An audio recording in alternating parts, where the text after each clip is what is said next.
이 시간은 출국 금지가 되어 해제 신청 시 그 해제 가능성을 높이는 방법 알아보겠습니다.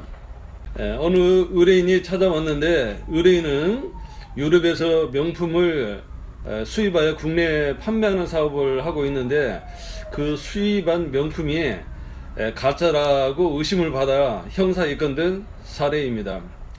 담당 수사관은 의뢰인을 출국 금지하였고, 특별한 이유도 없이 수사 진행을 지체하면서 출국 금지 기간을 계속 연장하고 있었습니다.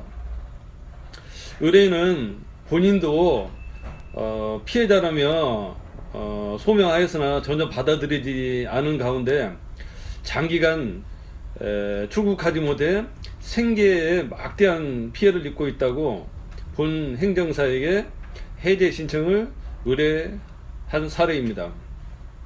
출국 금지는 수사 대상, 세금 체납, 양육비 미지급 등 여러 사유가 있습니다. 그 사유로 출국이 금지되거나 출국 금지 기간이 연장된 사람은 그 통지를 받은 날 또는 그 사실을 안 날로부터 10일 이내에 법무부 장관에게 이의 신청할 수 있습니다. 이의 신청하는 것에 대해 많은 분들이 이의 신청하면 출국 금지가 해제될 수 있습니까? 라고 물어보는 분이 아주 많습니다. 그러나 이의 신청하여 바로 출국 금지가 해제될 수도 있지만, 설사 해제되지 않는다 하더라도 다음 연장 조치를 막기 위해서라도 반드시 이의 신청을 해야 합니다. 이의 신청하지 않을 경우 해제가 늦어지는 것은 울지 않는 아이에게 엄마가 젖을 주지 않는 것과 같은 이치가 될 것입니다. 이의 신청할 때는 수사관세의 위법 부당한 처분이 있었다는 점을 적시해야 하는 것은 물론이고, 의뢰인의 그 딱한 사정을 찾아서 잘 강조해야 해제 가능성이 높아집니다. 이때 적시할 사항으로는 여러 가지가 있지만, 첫째, 출국 금지 및 연장 조치를 제대로 통보하지 않은 그 절차 위반이 있었다는 점,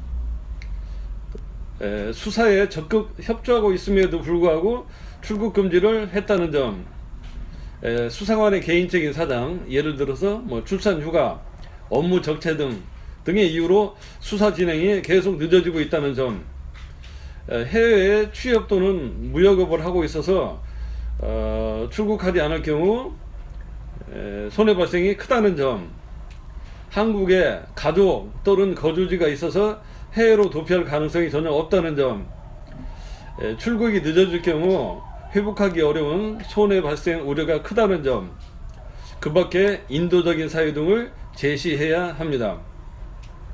이의 신청하게 되면 15일 이내에 그 결과를 서면으로 받아볼 수 있습니다. 이의 신청했지만 그 결과가 만족스럽지 못할 경우 행정심판 또는 행정소송을 통해 그 해제를 다시 청구할 수 있을 것입니다. 이상 출국금지 해제를 담당하고 있는 행정사 탐정 최수창이었습니다. 감사합니다.